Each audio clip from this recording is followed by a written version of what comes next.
Yo, what is going on? It is your boy King David is Fit, aka King of Fitness and Nutrition, aka the retired fat guy, and we're not going back. I've been bringing y'all some fire content and tips lately, and I appreciate the support. Y'all make sure to subscribe if you haven't. A lot of y'all watching this video are not subscribed. Come on, join the fam. What are you waiting for? We're gonna reach our goals together. Getting shredded this summer, and one of the most asked questions I've gotten is, if you could go back in time and restart your fitness journey, what would you do different? So that's what we're gonna talk about in this video, what I wish I would have known before starting my fitness journey so you don't make the same mistakes I do.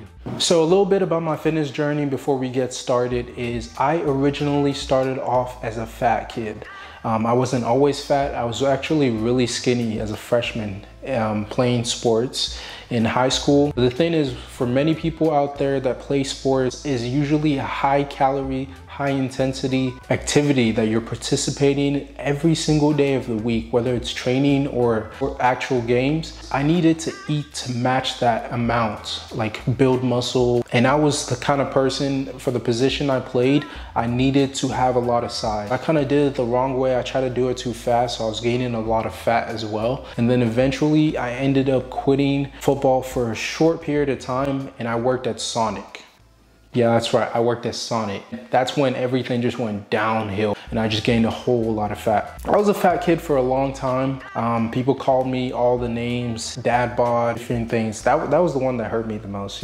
Like, that was the one that kind of affected me. I remember exactly who said it to. I remember the exact time they said it at lunch, and I remember it.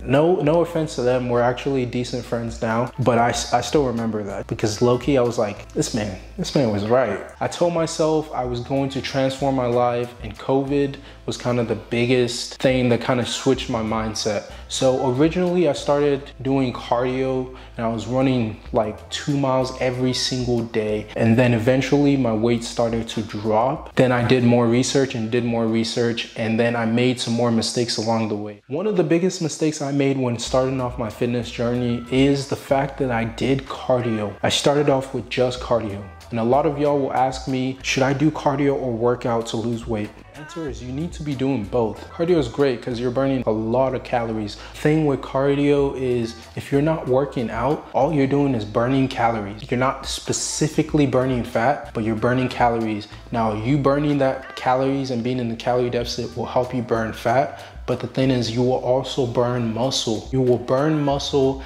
and you will lose water weight, and you'll drop like 12, 14 pounds, but you don't know how much of that weight is actually fat. You might actually lose like 4 pounds of muscle or 2 pounds of muscle, let's say, and you lose 5 pounds of water, and then you lose like 6 pounds of fat. 6 pounds of fat is great, but that 2 pounds of muscle is a lot. You should never aim to lose muscle unless your goal is just to be like small. You don't care about being skinny fat or anything.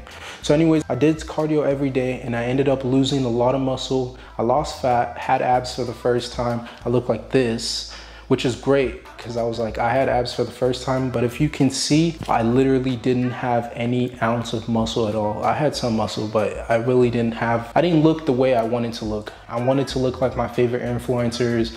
So that's when I started doing my research and realized my diet is literally the key. Which brings me to my second point. I would have started tracking every single part of my macros correctly from the beginning. The second mistake I made that a lot of people make is they only worry about calories. Macronutrients is what macros stand for, matter too. You need to be getting your protein intake high. And it wasn't until I got my protein intake high that I was able to go from this to this.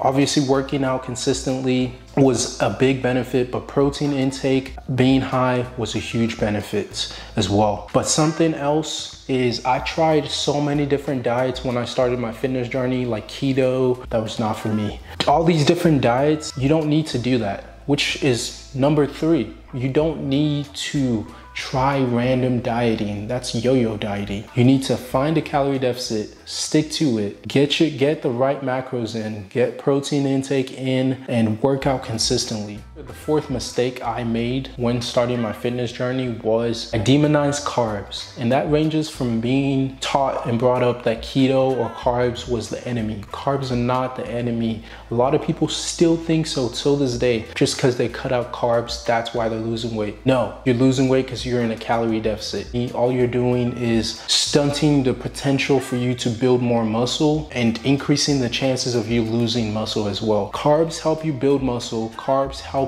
you lose weight more efficiently. That's something I didn't know when I started. Then y'all definitely need to focus on. Every single macros is important. 5, fats as a macronutrients don't equal you getting fat. Fats are just some macronutrients your body needs. There is such a thing as healthy fats, peanuts, avocados. All those are examples of healthy fats that actually help your body function better, help set your hormones right. Think of it like fats kind of help regulate the insides and the processes of your body. You need them to keep your hormone balanced. In layman terms, your body uses fats to keep itself sane and keep everything working correctly. So carbs is energy source. If you don't fuel it with enough energy, it'll look for energy somewhere else. That's kind of something I wish I would have known. The last thing, your weight will fluctuate. Your weight will literally fluctuate every single day. There's so many factors that can affect the way your weight is that single day. Maybe you didn't sleep enough. Maybe you didn't eat enough. But literally, your weight will fluctuate every single day. If you eat a big high carb meal, because your carbs usually make you bloated, depending on your genetics, you'll keep more water than most. You might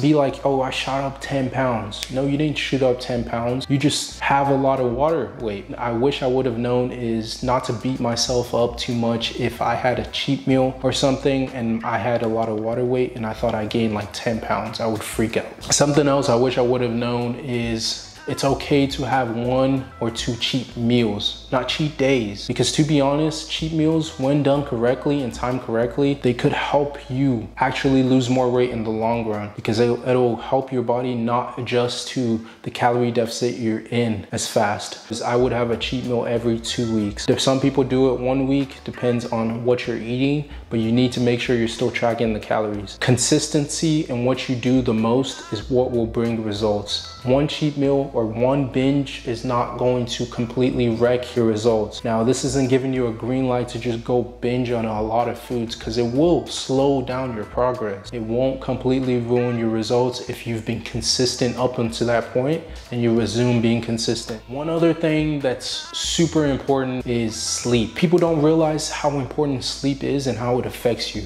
Literally, your testosterone levels for my guys can shoot way down. Hormone imbalances can happen because you don't sleep enough. The feeling of you being tired and feeling sad and low-key depressed after you don't sleep for a couple of days of bad sleep, that is all symptoms of literally your hormones going out of balance because you're not sleeping enough. Now, think of it like your body's regenerative process. When you go to sleep, your body is constantly fixing, renewing things in your body, and you need to have a certain amount of hours of sleep so your body can do that correctly and do that efficiently. If you're not sleeping enough, you are not going to lose weight as efficiently as you can. And I realized whenever I started actually prioritizing my sleep and getting 8 hours of sleep every single day, I was building more muscle, I was looking more toned, and I was actually losing more weight consistently. But you're burning a lot of calories in your sleep as well. If you want to lose weight correctly in the right way, there's so many factors you need to take into account, and you cannot take shortcuts. So those are kind of the biggest, most important things I wish I would have known and actually done correctly. I hope this helped some of y'all. At the end of the day, this is still the information and it is your job to apply it. I appreciate all of y'all staying to watch this video,